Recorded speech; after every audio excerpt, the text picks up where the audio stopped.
As Week 3 of the fantasy football season approaches, managers now have 2 weeks of data to guide decisions, highlighting which defenses are exploitable and which are challenging.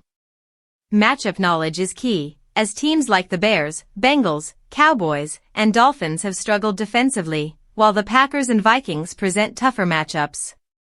Quarterbacks facing weaker secondaries present prime opportunities for high-volume passing games.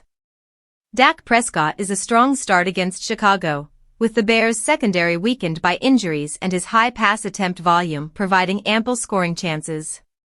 Daniel Jones also projects well against the Titans, who rank poorly in defensive efficiency and have allowed significant passing yards to opponents through 2 weeks. Running back options hinge on opportunity and matchup. Jordan Mason steps up in Minnesota with Aaron Jones sidelined, and the Bengals' porous run defense makes him a compelling flex. Jacory Croskey-Merritt gains volume with Austin Ekeler out for the season, positioning him as a potential point scorer against Las Vegas. Quarterbacks and top receivers benefit similarly from weak defensive units, as seen with Caleb Williams and Odunze for the Bears against Dallas. Kayshon Boutte emerges as a viable fantasy asset with his high yards per reception average against a struggling Steelers secondary.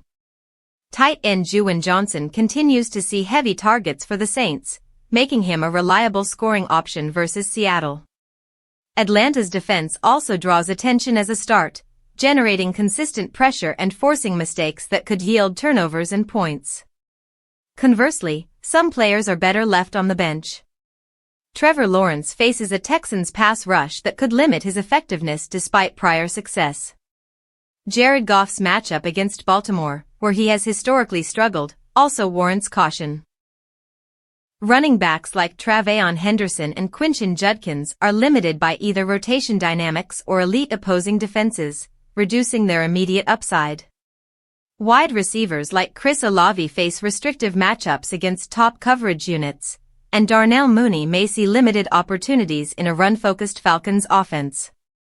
Tight end Evan Engram has seen reduced snaps behind Adam Trautman, diminishing his fantasy value. Defenses such as the Eagles present risks against high-powered passing attacks like the Rams, who can exploit weaknesses in secondary coverage. Fantasy managers must weigh opportunity, matchups, and early season trends, focusing on players with clear volume and favorable defensive scenarios while avoiding high-risk matchups that could limit production. Success in Week 3 depends on careful attention to these early patterns, capitalizing on underperforming units, and avoiding players facing elite defenses or uncertain workloads.